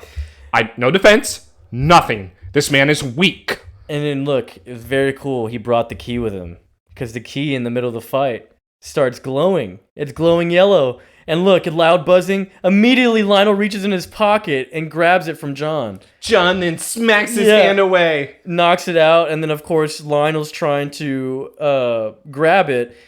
And the key's still glowing. And then all of a sudden now, while Lionel and John are holding hands, the key is floating. It starts floating in the air, immediately goes through the glass. It looks like it's like fusing with the glass. I was going to say, this was weird to me because I thought, once again, is this opening up a door? It was weird because it's the glass, right? It's for some... I don't know what it's doing with the glass. I thought it was morphing it, like it was combining itself looks like within a portal. it. It looks like it's becoming a portal. Yeah, as if this is something that we're supposed to either walk through or something is supposed to come through. Oh. Yeah. Dark side. Yeah, that would be... Dark side is. That would be great. For dark side. All right. Mother Granny. And now Clark shows up in the cave. Dad, no, we can't do this. What do you think you're doing? What? You're not thinking, Dad. What are you doing? Lionel is a dad too. Clark should have been standing at that entrance being like, finish him. Dude. Do it, Dad. I wouldn't have even said anything yet. I would have walked in. I was like, oh, shit. No. Yo, don't let me interrupt. I would be doing that. You walk in. Oh, you got this. Run out. I'm not going to look. I'm going to just stand there until maybe they notice me. And I'd be like, oh, yeah, I just got here. Instead, Clark doesn't do any of this. Pulls his dad off of him. This isn't you. You're not this way. John, this is the only way that I can keep you safe, Clark. And now all of a sudden we have Lionel's men coming in with guns because they were just waiting outside the whole time. Yeah. He's like, nah, unless you want me to explain why you illegally raided my farm, then y'all better let me and my son walk out of here. And this is where I'm confused. And this is why. Jor-El wouldn't have said that. Well, I don't think it's a total possession. I don't agree with that. No, I think there's definitely something like... It's like there's two people in his brain right now. And maybe it's a Dr. Fate type thing of who is like going to be able to take over who, like who's going to have control of the body right now. It's just like lingering there. It's not a full takeover, but it's lingering to where some of the... No, let's go back to the Sukuna for 1 minute. Just 1 minute, dude. He's there, just chilling. He hears and sees everything. All right, I'll agree if you could beat me in a fight. All right. But yes, they come in, they immediately bust up the party. Once John makes that threat, Lionel says, back off. I already won the fight, and his wife. And then, and one of the scientists is like, sir, you got to look at this. And what do we see now? We see that the key... It's not sealed up. The hole's not sealed now. It's like the key... went inside the hole, but now it's... locked itself in there. It's like... as if someone welded something to like over, you know, like it looks like it just went over the rock because now it looks like a bulge, like it looks like it's sticking out a bit. But yeah, it went through the glass. The glass is perfectly fine. So that means it was like fusing with the glass to get through, I guess. Maybe it was Sora needing to come out of the keyhole where then he sealed it with Donald and Goofy. And they were just shutting the world off so no more dark things could come out. Yeah, maybe. Yeah, but seriously, yes, it looks like welded over the hole. And now John even asks Clark, hey, you got the key, right? He's like, no. No, I don't have it. I don't have it. I thought you had it. And now they're both just looking at each other completely shocked. Let's go to the Kemp farm. Yeah, so now we go to the Kemp farm.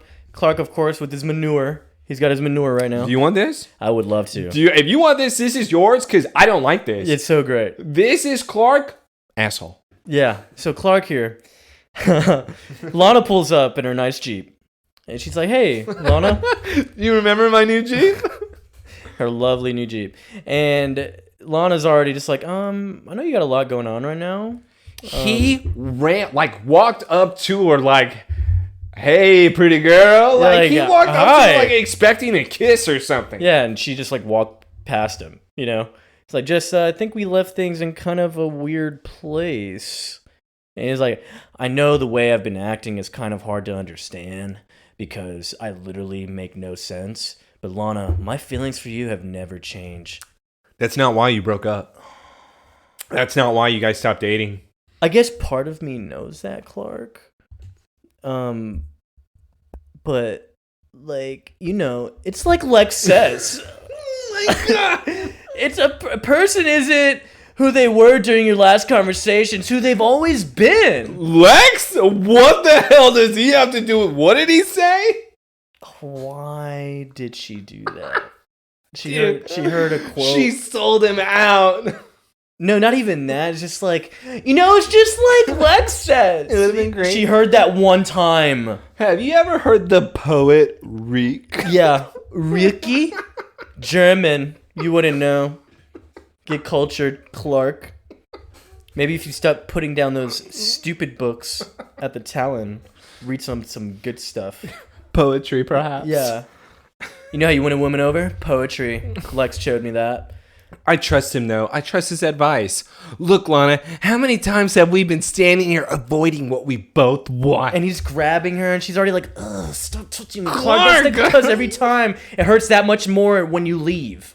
Because he leaves every time. He looked down. Oh, yeah, I do that. Oh, damn it. I thought you forgot. Throw that in my face. Yeah, throw that in my face, Lana. Look, you can't keep changing the rules. Facts. Yes. Facts. I'm sorry, Lana. I never meant to hurt you, but I promise I'm not going to leave this time. Okay, maybe I am, though. And Clark's like, what the fuck did you just say? You're a waitress at the Talon. You can't leave. You're not allowed to leave, Lana. I run this town. You stay. You know what your dad said, though, about being able to miss opportunities and feeling as though he missed something. Maybe that it's me. Clark, I've been so focused on you that I'm waiting to see if we could be back together, but it's like I'm missing out on some opportunities, you know? Like to do things. And he's like seeing other people? No! Why would you even say that? He's not listening. He's not listening to a word she just said. This is Clark's world. This is bad. This is really bad. Because, again, we've been making fun of Lana all freaking season. Yeah. We have been talking so much smack about her, where finally she is being honest with Clark, being like, nothing's going to change if we're back together. Nothing. And just like what you even said, oh, sorry, Lana, just been weird the past couple days, but I'm not going to tell you why. Yeah. Like, it's back to that. It's hard to understand. Okay, just deal with it. And then after that whole thing, she even says, well, maybe I'm going to leave.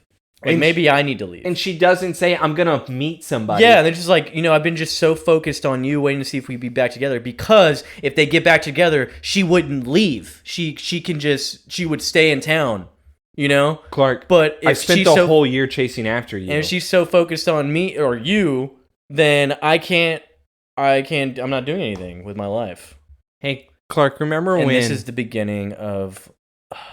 Remember when French Lana... When Alicia said, hey, Clark told me things that he never told you, and you're still not telling me those things, why would we get back together? You like other guys? You're trying to see other people? Is this what it's about? I mean, I can maybe join, like they join in the bedroom or something. I don't know if I can watch. I don't think I'm a watcher. And she's like, no, I mean everything, Clark. Just like everything. And he's like, everything? What? Wait. Huh? Girls are so hard to understand. Wait, do I need to read a book again? How to understand women. Because he's already read that one, so I'm surprised he hasn't. God, I hate this dude. He has read that? He did read that, dude. And even Lex comment is like, interesting book. Like a book or movie, that's not going to help. Like I said, he reads the first page and then he's like, I know all about it. And until I can figure that out, I can't keep doing this, Clark. I need to move on with my life. It's not fair to either of us. Facts!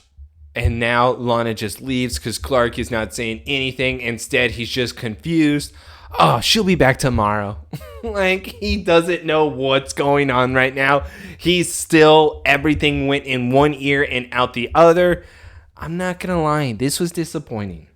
Clark's a moron. This was disappointing where I was expecting something better. And not only that, but Clark then says, oh, Lana just left. So you know what I'm going to go do? I'm just going to go make sure that my dad has to run into me so we can talk about problems. He's like trying to cry on purpose so he can ask him about it.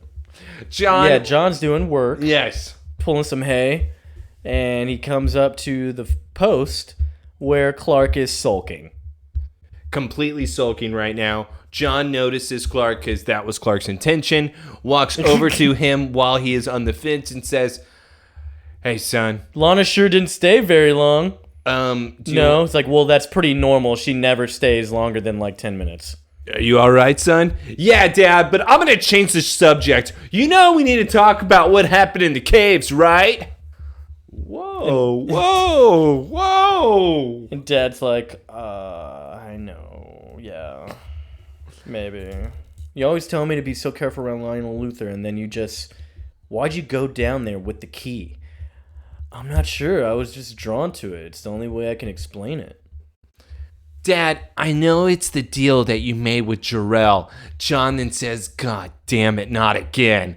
And all the time that you thought you had to sacrifice to bring me home. I know this has affected you, Clark. Look, I've done everything that I could that I thought was the best choice in order to bring you home. But this was not Jor-El who did this and who went down in the caves. That was me. Yeah. So he's lying, right? No, it's him the entire time, I think. No, he's lying because he doesn't want to, once again, admit that Jor-El is taking over his body. Nah. That's what I'm getting. I think he's just in his head. So maybe Clark should be putting him in a home? Maybe, yeah. He's not in his right mind. What's Jor-El waiting for? And even John's like, how do you know that? And that's where he says, Dr. Swann. Dr. Swann told me. Tell me about the message. And now John is like, I hate you and your billionaire friends. What did you promise him? That's none of your concern, Clark. Dad, if it wasn't for me, you never would have gotten involved with Jor-El. So, come on, why don't you just let me help? Clark, I've always told you to take responsibility for your own decisions. Now, why don't you let me take responsibility for mine? Because now we're both in Lionel's sights, and what are we going to do when he gets that key out of the wall? He doesn't have the key, Clark. It's not in the wall. The key is not in the wall, Clark. You took it? No. But it's still out there somewhere. Calling to me. And now who do we see here? Because this does not make sense. How does this make sense? We're back at Dr. Swann's office, and he's kind of grinning a bit, but he has a little box open with the key inside of it. And it's separate from the wall, obviously, not encased in anything. It's just the key by itself.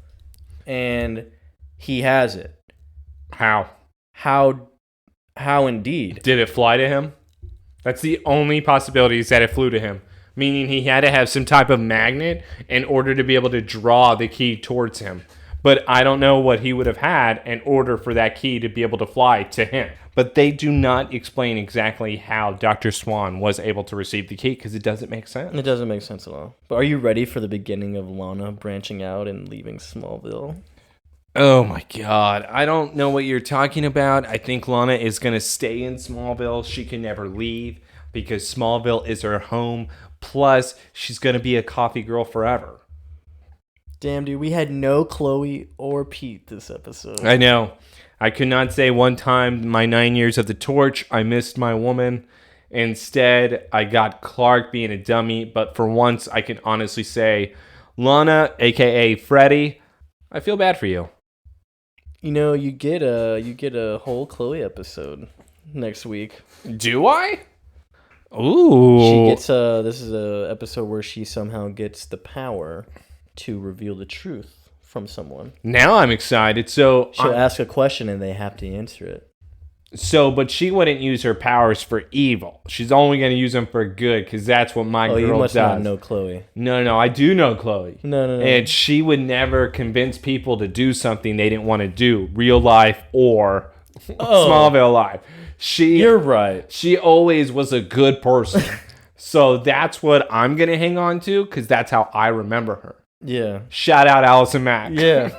Allison Mack. More like Allison Whack. Oh. Got him. Roasted. Allison Jailbait Mack. Oh. Damn. That's messed up, dude. Why is that messed up? That's messed up. Why is that messed up? Too far. Oh, she's listening? They're all listening, dude. She gets privileged for 2 hours a day. I want to listen to somebody save me. What did they say about me this time? All right, but yes, that was episode 17, Legacy. We still have some unanswered questions from that. We got a little bit. It was surrounding. Question number 1: how did John lose the fight? He lost the shotgun. He lost the fight. Question number 2: was Clark high the entire episode? Question number 3: was Martha high this entire episode? 4: is Lana diabetic? Now we're getting somewhere. Real questions being asked. I think Adam infected her some way. You know what? He infected her with some probably truth serum here because I like the new Lana here. She's not going to take the crap and give in to some farm boy who doesn't give her anything. It was either shit or get off the pot, you know? Well, exactly. You know what Clark's doing? No, I'm just going to keep shitting. Yeah, that's right. I'm never going to get off It's like, Clark, we're just in the same spot. Nothing has changed. You're just doing the same thing. Dude, it's cool. Hey, Clark, tell me about the tornado. You were passed out. Yeah, you didn't remember anything. Actually, if I was her, I would have done that. Just, okay, we can be together. Just answer one question. What happened in the tornado? And if he just nope, and just walk away. Immediately set the tone, because maybe then he would understand, but that may be the only way for Clark Kent to get it. That's true. It was a good episode, though. Oh, dude. But we only have like 5 more, by the way.